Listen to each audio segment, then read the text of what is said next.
Isabella moved quietly through the grand hall of the mansion, her hands steady despite the weight of exhaustion dragging at her. The flickering candlelight cast long shadows on the polished wood floors, and the air was thick with the smell of rich perfumes and aged mahogany. Her plain uniform felt like a uniform not just in appearance, but in confinement, as if the fabric itself carried the invisible chains of servitude. She repeated a forced smile to herself with every guest she served, a smile meant to blend into the background, to be unnoticed. Yet even with her caution, eyes followed her. Mostly indifferent, some dismissive, but then there was one pair of eyes that unsettled her more than any, Mr. Grayson's. He stood near the fireplace, a tall, imposing figure in a tailored suit, his sharp gaze assessing her as if trying to determine what she was truly doing in the heart of that mansion. His expression was cold, his posture authoritative. As the executor of the estate, he wielded power like a weapon. The gathering was a display of opulence, a family reunion cloaked in grandeur. Crystal chandeliers twinkled above, and the murmur of polite conversation mingled with the clinks of glasses and soft laughter. Isabella knew she wasn't a part of it, though she carried trays and wiped surfaces just as diligently as the other staff. She tried to keep her head low, to blend in, but Mr. Grayson's stare felt unyielding. Suddenly, he approached. His voice cut through the hum of chatter, clear and sharp. "Excuse me," he said, eyes narrowing. "Are you sure you belong here? I don't recall any maid by your name listed in the staff roster." The room hushed, and all eyes turned to Isabella, waiting for her answer. The words hung in the air like a challenge, sharp and unforgiving. Isabella felt her heart tighten, but she forced herself to meet Mr. Grayson's gaze without faltering. Her voice, when she finally spoke, was soft but steady. "I am here to serve, as I have been asked." Mr. Grayson's lips curled into a smirk. "Serve? You think merely being a servant here makes you belong in this house? You are not one of us." His tone dripped with condescension that cut deeper than any blade. "I don't know who you think you are, but I assure you, no one like you has any place in this family home." A murmur rippled through the gathered guests, familial faces that minutes before had smiled politely now twisted with contempt or curiosity. A cousin, Mrs. Caldwell, whispered audibly to her husband, casting a dismissive glance toward Isabella. Others averted their eyes, unwilling to interrupt the spectacle but clearly uncomfortable. The grandiosity of the mansion, with its priceless art and antique furnishings, suddenly pressed down on Isabella, as if suffocating. Isabella's cheeks burned, a wave of humiliation threatening to break through her composed exterior. She swallowed hard but refused to retreat emotionally. "I am grateful for the opportunity to work here," she said quietly, "and I intend to do my duties to the best of my ability." "That's exactly the point," Mr. Grayson responded sharply, stepping closer, his voice dropping to a menace only she could hear. "You will remain a maid and do nothing more. If you think for a moment this family will accept anything else from you, you are sorely mistaken." The guests watched, some with thinly veiled amusement, as Mr. Grayson's words lingered over the tense atmosphere. A few of the younger family members exchanged glances, their expressions a mixture of discomfort and awkward curiosity. None spoke up on Isabella's behalf. As the gathering drew on, Isabella felt the weight of eyes upon her, each glance a reminder of her supposed place. The clink of champagne glasses and bursts of laughter sounded distant, like echoes from a different world. She moved mechanically, her steps light but her spirit heavy. When the event finally began to wind down, she was grateful for any excuse to slip away unnoticed. Retreating to the servants' quarters, the air smelled faintly of dust and old linens. She closed the door behind her and leaned against it, letting her hands fall to her sides as exhaustion flooded her. The weight of humiliation settled deeply in her chest. It gnawed at her confidence, whispering cruel doubts. But beneath the ache, a stubborn flame of determination still flickered. Later that evening, she pulled out her small, worn phone and hesitated before dialing a number she knew by heart. "Sophia, it's me," she said softly once the call connected. I don't know how much longer I can keep this up. They're making it clear I don't belong here.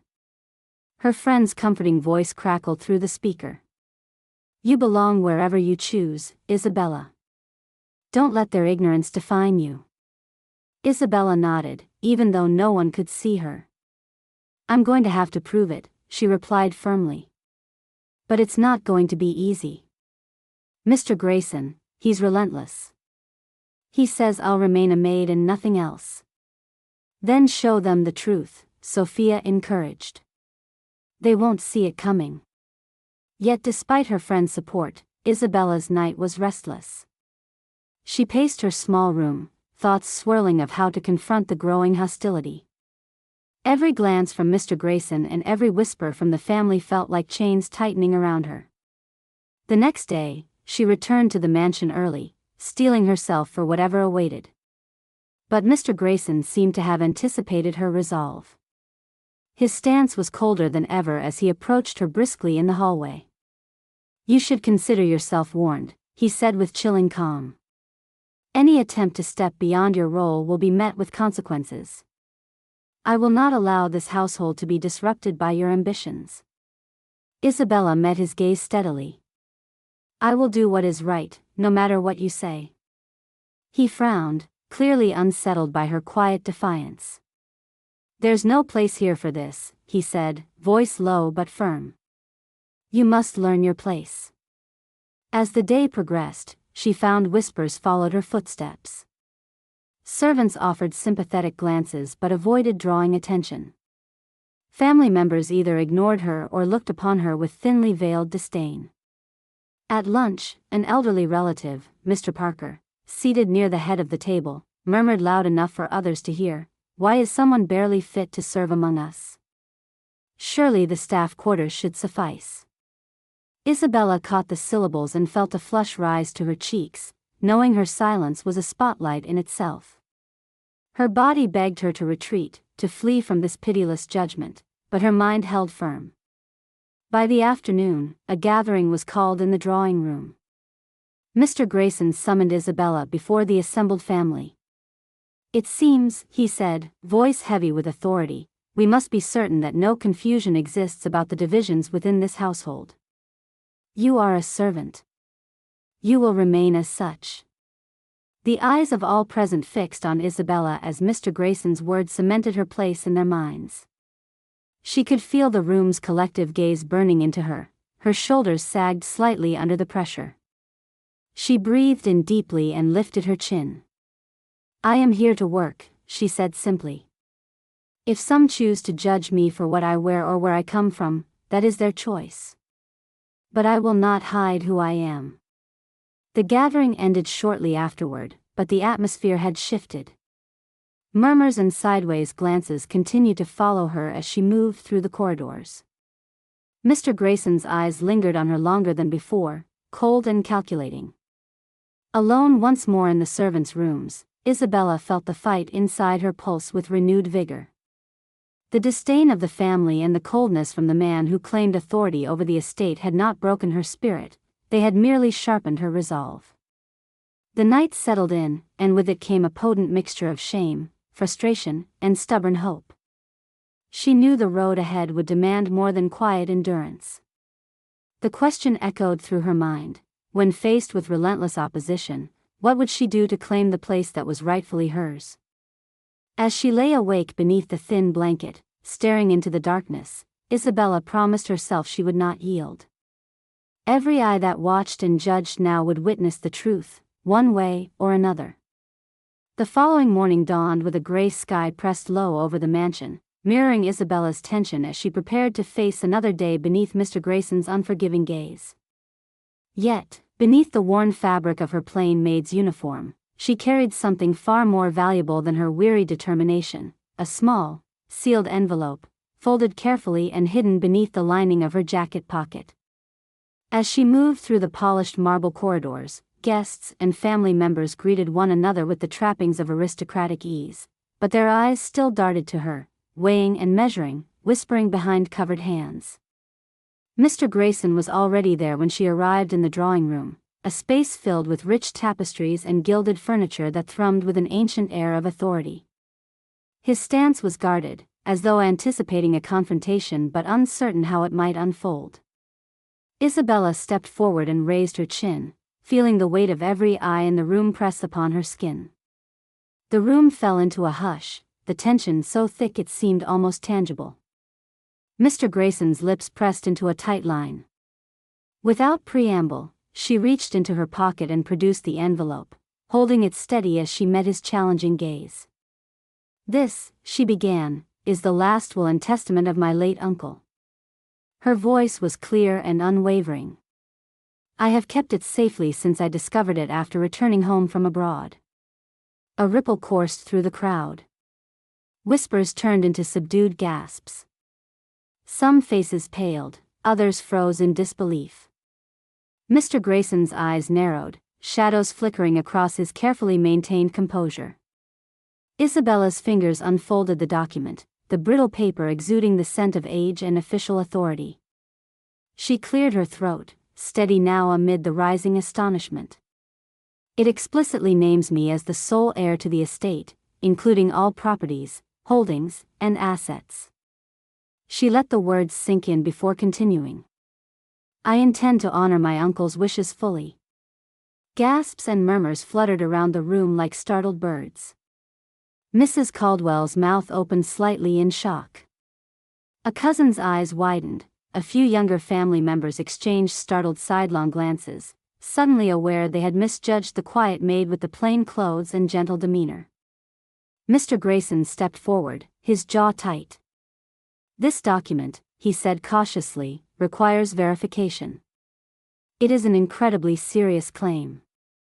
His voice was low, but the edge of uncertainty betrayed him. "You understand this will disrupt the current administration of this estate?" Isabella nodded calmly. "I am prepared for that. My priority is preserving this family's legacy as my uncle intended." Mr. Parker, the elderly relative who had earlier voiced contempt, sat rigid, his face flushing with embarrassment now. Whispers of scandal seemed to swirl around him among the hesitant guests, their earlier assured judgments forming cracks in their facades. Drawing a breath, Isabella continued, "I understand why some may find this sudden. But I urge you to read the will for yourselves. It's here, sealed and notarized by the firm that handled my uncle's affairs." She set the envelope on the grand table between them, inviting any to examine its contents. Several family members moved to look, the rustle of paper filling the silence as curiosity overcame suspicion. Mr. Grayson's eyes searched Isabella's face for signs of deceit but found none. His shoulders tensed, the earlier confidence faltering beneath the weight of undeniable truth. "I concede," he said finally, voice strained, "that I was mistaken in my assumptions. This changes everything." The room's atmosphere shifted suddenly from hostility to a tentative realization that Isabella's place was no longer one of servitude but rightful ownership. Some family members lowered their heads, others avoided eye contact, and a subtle undercurrent of apology rippled through polite murmurs. Isabella felt a fragile sort of vindication burgeoning within her chest, though she remained composed, aware that the journey was far from over. "That you served in this house in silence, dressed as you did, only to reveal your truth here," Mrs. Caldwell murmured, her tone a mixture of awe and reluctant respect, "is something few would have the courage to do." A young cousin approached cautiously, his demeanor shifting from disdain to admiration. "We were wrong to judge you by appearances," he confessed softly, eyes searching hers. "You have shown us all a lesson in humility." The guests' eyes now gleamed with a newfound respect, for the woman they had dismissed and for the truth she wielded so gracefully. Mr. Grayson's stern facade softened just slightly as he extended a hand. "Miss Isabella, I apologize for my earlier treatment. You have my assurances that your rights will be honored from this day forward." Isabella shook his hand firmly, the room's tension easing with the gesture. It was a small but significant turn, an acknowledgement of her perseverance and the weight of her rightful claim. Laughter, not cruel but light and liberating, burst from one of the younger family members as people began to exchange warm glances.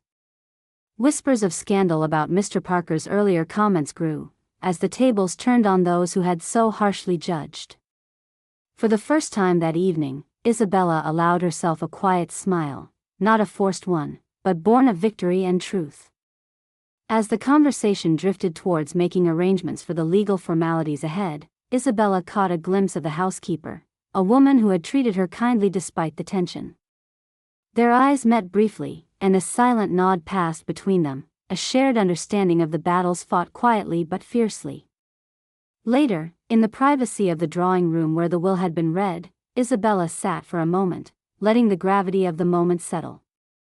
The polished surfaces, once symbols of exclusion, now felt like markers of a new beginning. Though many would need time to adjust, the undeniable truth had shifted the power in the room. Isabella's hidden strength, once cloaked beneath plain garments and servitude, now shone brightly. Outside, the evening sky darkened, but inside, the mansion's grand halls no longer felt cold and distant. Instead, they seemed alive with possibility, a place where judgments could be overturned and where Isabella's rightful place was finally recognized. Yet amidst the relief and growing respect, Isabella knew this was just one step. The family's acceptance was fragile, and rebuilding trust would require patience and grace. But that was a beginning she was willing to embrace. As the household began to stir with renewed hope, Isabella allowed herself to quietly whisper a vow. She would honor her uncle's legacy not just through ownership, but through compassion and resilience, proving that dignity could not be measured by appearances alone. Days passed in a strange blend of quiet resolutions and subtle tensions. Though the will's authenticity had been accepted, the family's reactions varied, some overt, others simmering beneath composed expressions. Isabella found herself navigating a world that refused to see her simply as the returned heiress. Instead, whispers shadowed her footsteps, curiosity and unease mingling among the grandeur she now owned by right. One afternoon, seeking a brief reprieve, Isabella wandered the gardens, the autumn light filtering softly through the canopy of amber leaves. The mansion's vast grounds stretched around her, a testament to generations past, but to her, it now breathed hope for the future.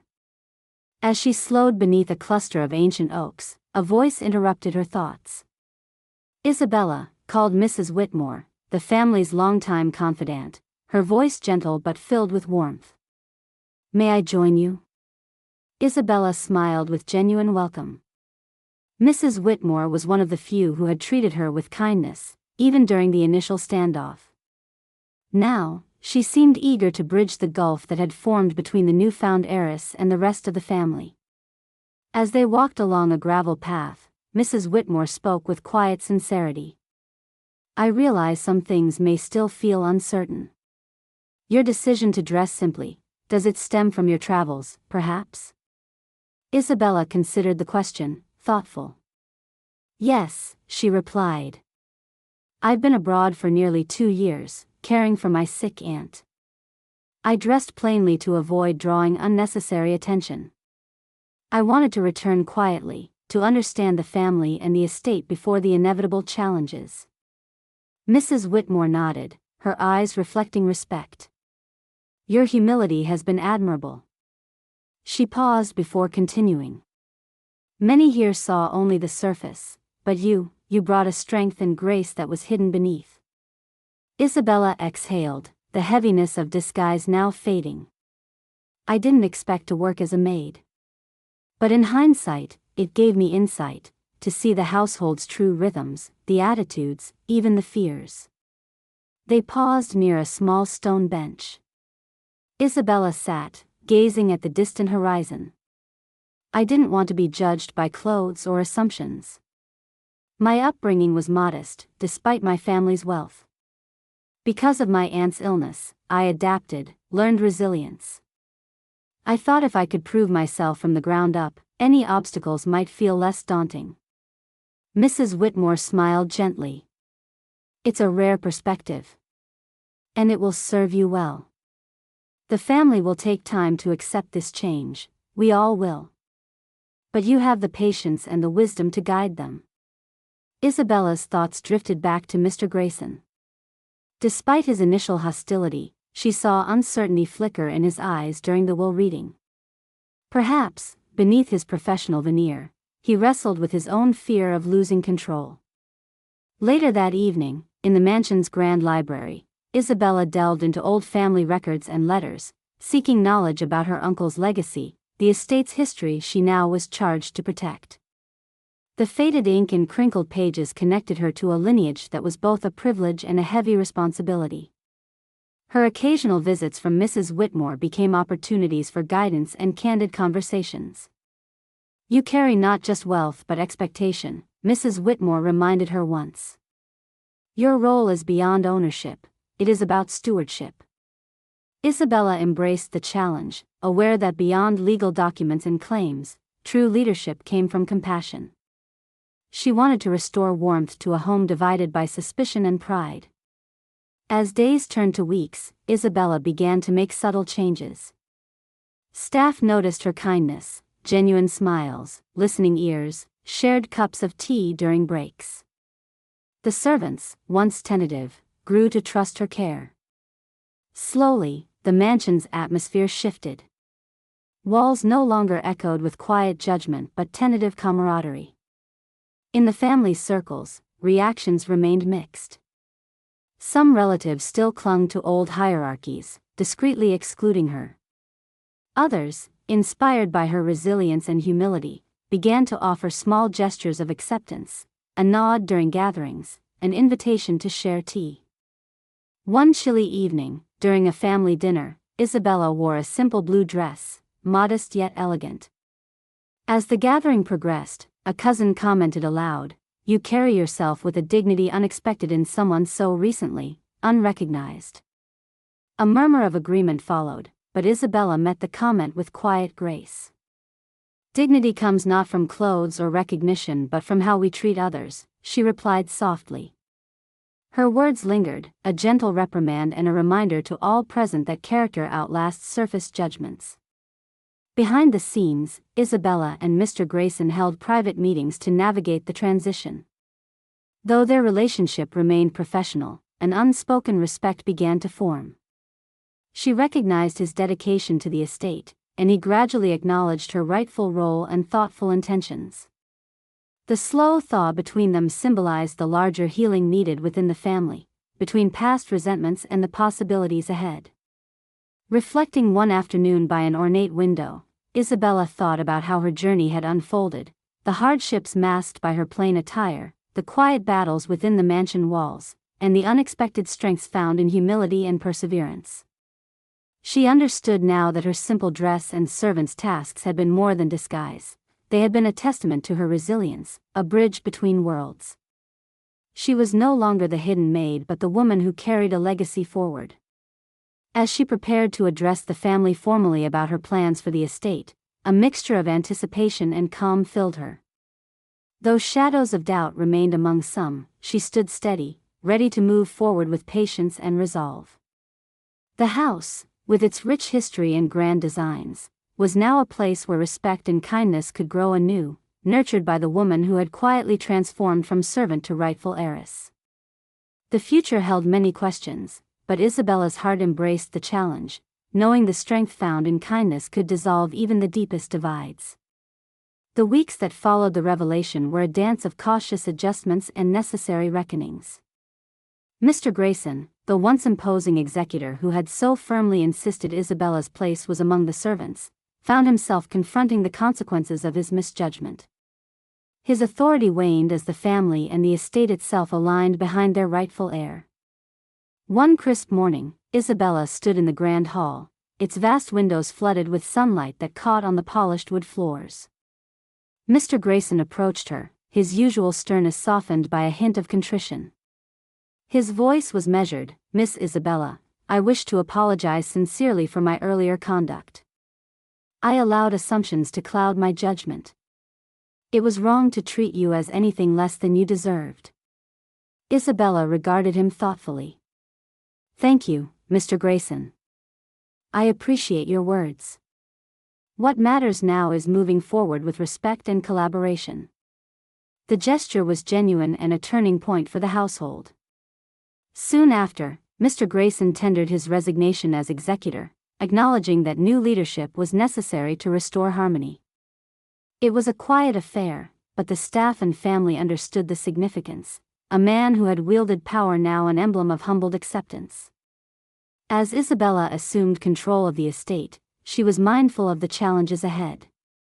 Her first priority was repairing the fractures among family members and staff, many of whom had harbored doubts or harbored their own grievances. She initiated meetings with the household staff, listening attentively to concerns and ideas. Her approach was patient and inclusive. The staff soon noticed a warmth and kindness in Isabella that contrasted sharply with previous authority figures. She moved through the corridors greeting people by name, inquiring about their well-being, fostering a sense of community long absent. Servants who had once looked on with wary eyes now smiled freely, sensing her genuine care. Among the family, too, attitudes began to soften. Mrs. Caldwell approached her one afternoon, a small, tentative smile on her lips. "Isabella, I must admit I was wrong to judge you hastily," she said quietly. "Your patience and grace have changed my perspective." Isabella accepted the acknowledgement with humility. "We all grow through understanding," she replied. "I hope we can focus on building a positive future together." The estate itself came alive under Isabella's thoughtful stewardship. She embarked on restoring rooms neglected by years of discord and neglect, inviting input from everyone rather than dictating. The grand halls that had once echoed with silent judgment now hummed with a renewed sense of belonging. But beyond the physical restoration, Isabella sought to heal old wounds. She hosted dinners where family stories were shared, memories revisited with laughter and tears. Gradually, the gatherings shifted from tense formality to genuine connection. As time unfurled, Mr. Grayson's regret deepened. He privately reflected on his actions, the harsh words, the unjust constraints he placed upon Isabella. In a gesture of atonement, he offered a sum of money as compensation for the hardships she endured. Though it was a mere token against the indignities she faced, Isabella accepted it graciously, understanding the sincerity behind the act. The shift within the household was palpable. One evening, as Isabella walked through the restored corridors, the soft murmur of conversation and laughter greeted her like an old friend returning. The mansion had transformed from a place of cold prestige into a home brimming with warmth. She paused by a window overlooking the garden, the moon casting silver over the leaves. Her heart swelled with a quiet satisfaction, not because she had reclaimed what was hers by right alone, but because she had stewarded it with kindness and resilience. Isabella thought of the early days when she wore the maid's uniform, when she moved through the mansion's opulent halls unseen or dismissed. Those moments, painful as they were, had shaped her strength and character. Her journey was not only one of inheritance but of redemption and respect earned through perseverance. As she prepared to address the household at the next family gathering, she felt calm and confident. The road had been difficult, and there remained obstacles, but she stood firmly rooted in her identity and purpose. In front of the assembled family and staff, Isabella spoke with warmth and clarity. "We are all part of this family and this estate. Together, with respect and openness, we can honor our past and create a future filled with understanding." Applause followed, genuine and heartfelt, a moment that sealed the transformation in the hearts of those present. Later, as the evening wound down, Isabella found herself alone in the quiet drawing room. She smiled softly, a mix of peace and hope illuminating her features. Her experience had been one of trials and triumph, of shifting perceptions and earning rightful place not through confrontation but through dignity and grace. To viewers who have journeyed with Isabella's story, she offers a simple question: in the face of doubt and opposition, how would you stand your ground? What strength would you find within to claim the respect you deserve? If this story moved you, don't forget to subscribe for more tales of courage and resilience. See you in our next story.